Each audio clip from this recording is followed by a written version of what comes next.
रोवा रोवा माई के कर्ज से, डूबल बरोवा रोवा माई के कर्ज से, कबहु ना भूलैहा भाई हो। डूबल बरोवा रोवा माई के कर्ज से, कबहु ना भूलैहा भाई हो।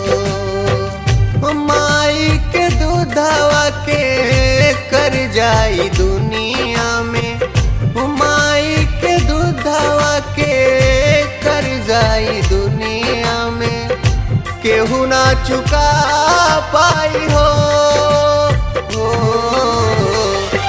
डूबल बरोवा रोवा माई के कर्ज से, कबहु ना भूलैहा भाई हो। डूबल बरोवा रोवा माई के कर्ज से, कबहु ना भूलैहा भाई हो।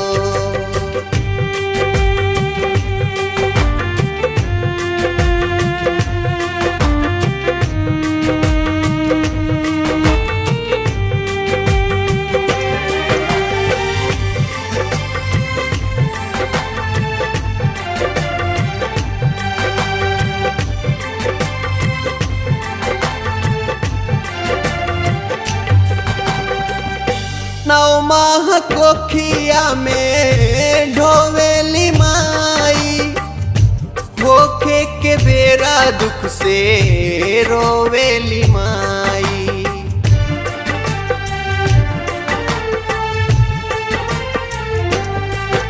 ओ नौ माह कोखिया में ढोवेली माई, होखे के बेरा दुख से रोवेली माई। हर दर्द सह के देली माई जनमवा, हर दर्द सह के देली माई जनमवा, कबहु ना रोवैहा भाई हो। माई के दूधवा के कर जाई दुनिया में, माई के दूधवा के कर जाई दुनिया में, केहू ना चुका पाई हो। डूबल बरोवा रोवा माई के कर्ज से, कबहु ना भूलैहा भाई हो। डूबल बरोवा रोवा माई के कर्ज से, कबहु ना भूलैहा भाई हो।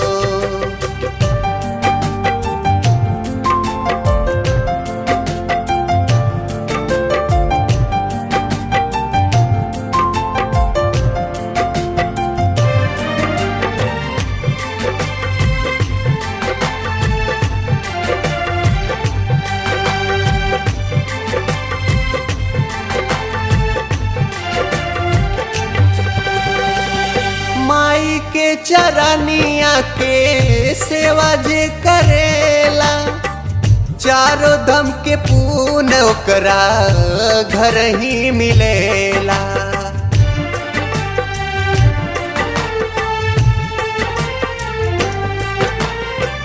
माई के चरनिया के सेवा जे करेला, चारों धाम के पुण्य ओकरा घर ही मिलेला। गीता कुरान है जग में महान है, गीता कुरान है जग में महान है, मैये भगवान है हो। माई के दूधवा के कर जाई दुनिया में, माई के दूधवा के कर जाई दुनिया में, केहू ना चुका पाई हो।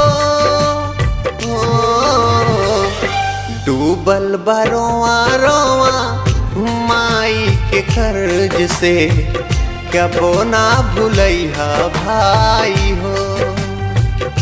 डूबल बरोवा रोवा माई के कर्ज से कबहू ना भूलैहा भाई हो।